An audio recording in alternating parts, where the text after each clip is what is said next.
Free online baking class Christmas series special alcoholic dry fruit soaking. இந்த வீடியோவை skip பண்ணாமல் பாருங்கள். நான் ப்ளம் கேக் ரெசிபியுமே ஷேர் பண்ணியிருக்கேன். ஃபர்ஸ்ட் நீங்கள் வந்துட்டு ட்ரை ஃப்ரூட்ஸை சோக் பண்ணுறதுக்கு பவுல்ஸ் அண்ட் ஸ்பேச்சுலா ரெடியாக வச்சுக்கோங்க. அண்ட் மெஷர் பண்ணுறதுக்கு நீங்கள் மெஷர் ஸ்கேல் தான் கண்டிப்பாக எடுக்கணும். அண்ட் நான் வந்துட்டு இதில் என்னென்ன ஆட் பண்ணியிருக்கேன் அப்படிங்கிறத ஸ்க்ரீனில் கொடுத்துருக்கேன் பாருங்கள். நான் வந்துட்டு resins, cherry, dates, tutti frutti இவ்வளோ நான் ஆட் பண்ணியிருக்கேன். ரெசின்ஸ், செர்ரி, டேட்ஸ் 3 வந்துட்டு ஒரே அளவுக்கு எடுத்திருக்கேன், 50-50-50ன்னு. அண்ட் டூட்டி ஃப்ரூட்டி வந்துட்டு 2 கலர்ஸில் நான் எடுத்திருந்தேன், ரெட் அண்ட் எல்லோ. 100 கிராம்ஸ் நான் எடுத்திருந்தேன். உங்களுக்கு எவ்வளோ அமௌண்ட் தேவையோ அது வரைக்கும் எடுத்துக்கோங்க. நான் 1 kgக்கான மெஷர்மெண்ட்ஸ் தான் நான் இதில் ஷேர் பண்ணியிருக்கேன். அண்ட் வந்துட்டு நீங்கள் என்ன ஆட் பண்ணலாங்கிறதே நான் ஸ்க்ரீனில் கொடுத்துருக்கேன் பாருங்கள். Dry plums, dry apricot, dry fig, இது மாதிரி நிறைய ட்ரை ஃப்ரூட்ஸ் மார்க்கெட்டில் அவைலபிளாக இருக்கும். ஸோ நீங்கள் எது வேணுமீங்களோ நீங்கள் வந்து உங்களுடைய பட்ஜெட்டை பொறுத்து நீங்கள் ஆட் பண்ணிக்கலாம்.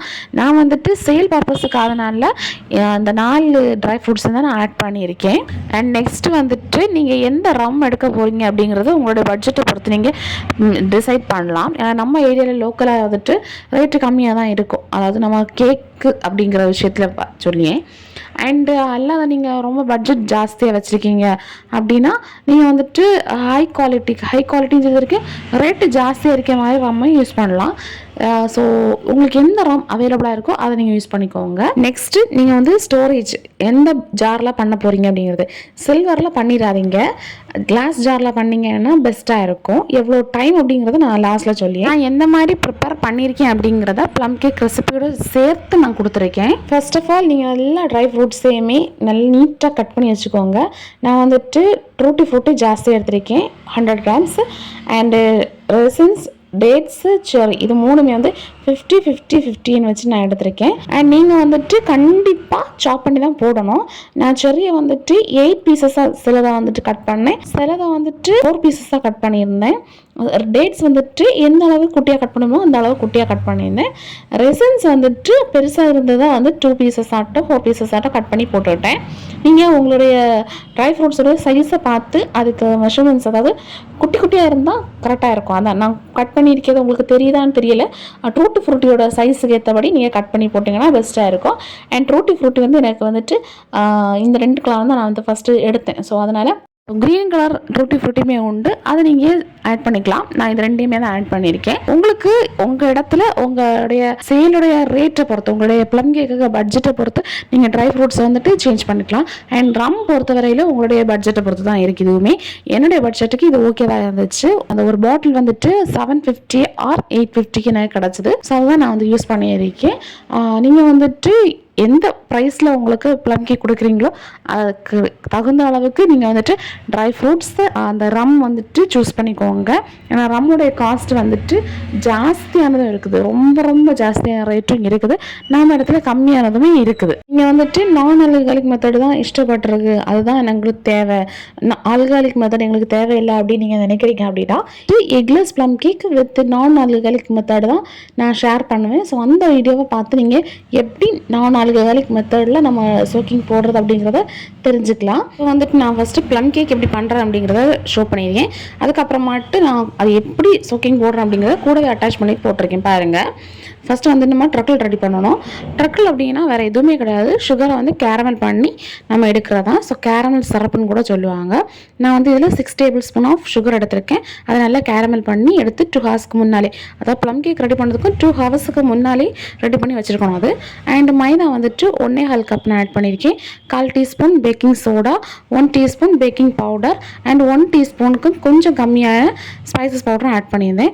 பட்டர் வந்துட்டு 75 கிராம்ஸ் ஆட் பண்ணியிருந்தேன். அண்ட் சுகர் வந்துட்டு 1/2 கப் ஆட் பண்ணியிருந்தேன். ஸோ அதை அவ்வளோ ஆட் பண்ணியிருந்தேன். அண்ட் பீட்டர் வச்சு நல்லா பீட் பண்ணி எடுத்துக்கோங்க. ஸோ நீங்கள் வந்துட்டு எந்த அளவு பீட் பண்ணுறீங்களோ அந்த அளவுக்கு கேக் வந்து சாஃப்டாக கிடைக்கும். அண்ட் எக்கு வந்துட்டு 2 எக்ஸு வந்துட்டு பிரேக் பண்ணி ஒரு பாத்திரத்தில் பாருங்கள்.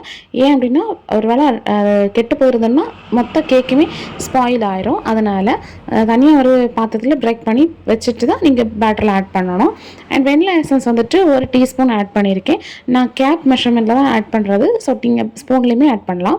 எக்கு வந்துட்டு ஒன்றா தான் நீங்கள் ஆட் பண்ணணும். ஒன்று ஆட் பண்ணி அதில் பீட் பண்ணிட்டு வந்ததுக்கப்புறமா தான் செகண்ட் எக் ஆட் பண்ணி நீங்கள் பீட் பண்ணணும். அண்ட் எக் நல்லா பீட் பண்ணதுக்கப்புறமாட்டு மைதா மிக்ஸ் போட்டு நீங்கள் வந்துட்டு கட் அண்ட் ஃபோல்டு மெத்தடில் நான் வந்துட்டு பண்ணுற மாதிரி இந்த மாதிரி பண்ணாலும் ஓகே தான். ஸோ விஸ்க் இருந்ததுனால அதை வச்சு நீங்கள் பண்ணலாம், பிரச்சனை கிடையாது. அதுக்கப்புறமா நான் ஸ்பீடாக்கியாக்கும் வீடியோ வச்சுருக்கேன், நீங்கள் ஸ்லோவாக மிக்ஸ் பண்ணி எடுத்துக்கோங்க. இதோடைய லாங் ஃபார்ம் வீடியோ நான் ஏற்கனவே ஷேர் பண்ணியிருக்கேன், அதை நீங்கள் பார்த்தீங்கன்னா உங்களுக்கு இன்னும் கொஞ்சம் டீட்டெயில்டாக இந்த ரெசிபி உங்களுக்கு புரிய வாய்ப்பு இருக்குது. அண்ட் வந்து கொஞ்சம் மைதாவை நான் மாற்றி வச்சுருக்கேன். ரீசன் ட்ரை ஃப்ரூட்ஸ் வந்துட்டு அதில் போட்டு மிக்ஸ் பண்ணுறதுக்காக தான். அண்ட் ட்ரக்கிள் வந்துட்டு நம்ம 2 ஹவர்ஸ்க்கு முன்னால் ரெடி பண்ணி வச்சுருந்ததுனால அதை இப்போ போர் பண்ணும்போது கரெக்டாக கூல் டவுன் ஆகியிருக்கும். ஸோ கூல் ஆனதுக்கு அப்புறமா தான் நீங்கள் வந்துட்டு பேட்டரில் ஆட் பண்ணணும், இல்லைன்னா பேட்டர் வந்துட்டு ஸ்பாயில் ஆக சான்ஸ் இருக்குது. ஸோ நல்லா மிக்ஸ் பண்ணி எடுத்திங்கன்னா இந்த மாதிரி ஷைனிங்கான கன்சிஸ்டன்சி வரும். அதுக்கப்புறமா 1/2 கப்புக்கு நீங்கள் ட்ரை ஃப்ரூட்ஸு சோக் பண்ண ட்ரை ஃப்ரூட்ஸ், இது ஆக்சுவலாக போன வருஷம் நான் சோக் பண்ணி வச்சுருந்தது, அதுதான் ஆட் பண்ணியிருக்கேன். அண்ட் நட்ஸை வந்துட்டு என்கிட்ட கொஞ்சம் தான் இருந்துச்சு அந்த நேரம், எனக்கு வீடியோ உடனே போடணும் அப்படிங்கிறதுனால இருந்த நட்ஸை வச்சு நான் மாளிச்சு உங்களுக்கு நான் வீடியோ கொடுத்துருக்கேன். பட் நீங்கள் வந்துட்டு 1/4 கப்புக்கு கண்டிப்பாக நட்ஸை ஆட் பண்ணியிருக்கணும். ஸோ நீங்கள் வந்து நல்லா ஃபோல்டு பண்ணி எடுத்துக்கோங்க. நான் வந்துட்டு ட்ரை நட்ஸை கொஞ்சம் கம்மியாக எடுத்தனால நான் ட்ரை ஃப்ரூட்ஸ் ஆட் பண்ணியிருந்தேன். ஸோ நீங்கள் அந்த பண்ணிடாதீங்க. ஸோ சேல்ஸ் பர்பஸுக்கு dry fruits 1/2 cup and dry nuts வந்துட்டு 1/4 கப்புக்கு கொஞ்சம் கம்மியாட்டு போட்டிங்கன்னா பெஸ்ட்டாக இருக்கும். ஸோ இப்போ ட்ரை ஃப்ரூட்ஸ் சோக் பண்ணுறது எப்படிங்கிறத நான் ஷோ பண்ணியிருக்கேன் பாருங்கள். நீங்கள் எந்த மெத்தடில் ட்ரை ஃப்ரூட்ஸ் சோக் பண்ணாலுமே கண்டிப்பாக பவுல் வந்துட்டு க்ளீனாக இருக்க மாதிரி பார்த்துக்கோங்க. அண்ட் நீங்கள் வந்துட்டு குக்கிங் மெத்தட் பண்ணுறீங்க அப்படின்னா இந்த ரெசின்ஸில் இருக்கக்கூடிய அந்த புளிப்பு டேஸ்ட்டு பயங்கரமாக அடிச்சுட்டு தெரியும். ஸோ நான் வந்துட்டு அந்த ரெசிபியை ரெக்கமெண்ட் பண்ண மாட்டேன். ரெசிபி மீன்ஸ் அந்த மெத்தடை வந்து ரெக்கமெண்ட் பண்ண மாட்டேன். ஏன் அப்படின்னா எங்களுக்கு அது பர்சனலாக பிடிக்காததுனால ஸோ நான் சேல்ஸ்க்குமே அதை ஆட் பண்ணலை. ஸோ அந்த மெத்தடை மட்டும் நான் ஷேர் பண்ண மாட்டேன். மற்றபடி நார்மலாக உள்ள ஆல்கஹாலிக் சோக்கிங் அண்டு நான் ஆல்கஹாலிக் சோக்கிங்கை நான் ஷேர் பண்ணுவேன். ஸோ இந்த வீடியோவில் வந்துட்டு ஆல்கஹாலிக் மெத்தடு நான் நெக்ஸ்ட்டு கண்டிப்பாக எக்லெஸ் வீடியோ ஷேர் பண்ணுவேன்னு சொல்லியிருந்தேன் இல்லையா. ஸோ அந்த வீடியோவில் வந்துட்டு ஆல்கஹாலிக் இல்லாமல் எப்படி சோக் பண்ணுறது அப்படிங்கிறத ஷேர் பண்ணேன். ஸோ ஃப்ரூட்டி வந்துட்டு நல்லா மிக்ஸ் பண்ணிக்கோங்க முதல்ல, ஸோ தட் உங்களுக்கு ஈஸியாக இருக்கும். ஸோ ஒன்றொன்னா நான் வந்துட்டு ஆட் பண்ணி நல்லா மிக்ஸ் பண்ணி எடுத்துக்க போகிறேன். ஸோ நீங்கள் வந்துட்டு கண்டிப்பாக ஃபுல் வீடியோ பாருங்கள். இந்த வீடியோ உங்களுக்கு யூஸ்ஃபுல்லாக இருந்துச்சு அப்படின்னா கமெண்டில் ஷேர் பண்ணுங்கள் அதை பற்றி. அண்ட் வந்துட்டு நீங்கள் ப்ளம் கேக் ரெசிபி ஃபுல் டீட்டெயில்டாக தேவை அப்படின்னா நான் ஏற்கனவே சேனலில் அப்லோட் பண்ணியிருக்கேன், அந்த வீடியோவை போய் பாருங்கள். அண்ட் இது வந்துட்டு முக்கியமாக ஆல்கஹாலிக் சோக்கிங்கை பற்றிய வீடியோ தான்.